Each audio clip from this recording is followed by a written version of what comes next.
Fundamental theorem of calculus tells us that this is true, and the student attempts to calculate this using it.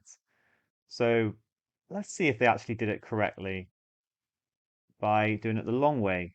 The integral between x and 2x of t squared is going to be a third t cubed evaluated between x and 2x, which will give me a third times 2x cubed. That's 8 over 3x cubed minus a third x cubed, which is 7 over 3x cubed. And then if I differentiate that, I'm going to times by 3 and lower the power. I'm going to get 7x squared. So I can definitely see the student is incorrect. There's no way that this line is correct and this line as well. It's just where did the mistake first occur? Let's take a look from the top now. So they've separated the integral.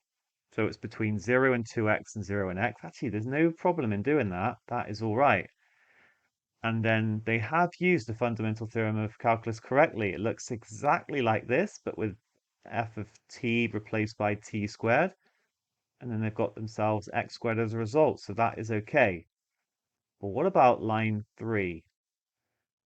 See, in line 3, now if you look at the fundamental theorem, the limit is x, and we're differentiating with respect to x. But here the limit is 2x, but we're still differentiating with respect to x. That is not the same. We can't just go ahead and use, the same formula, just like if you had an x squared there. So it has to be, then it wouldn't be true. You can't just then put an x squared there. It has to be x in both, and so basically the error is in line 3.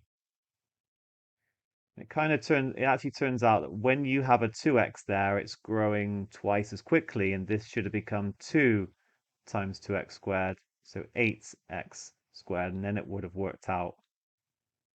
But you have to be really careful when using such theorems because of the x there and the x here. You can't just go changing that limit to whatever you want. It has to be the same as what we're differentiating by. Well done.